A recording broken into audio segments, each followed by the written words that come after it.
Hey everybody, this is Tamari. How are you? Today's food for thought is kind of short. It's about purpose. What is our purpose? So think about this. If our body talks to us when we're not aligned and we're not giving our soul what it needs, it talks to us one way or another. It's going to let you know, stop and think, stop and reevaluate, stop and be mindful, and so on and so on.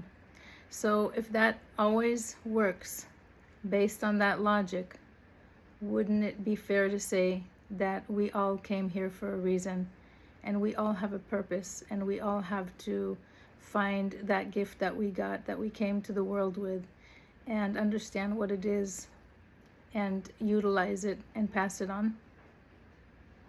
Think about that. I hope you have a wonderful day, and until next time. Ciao.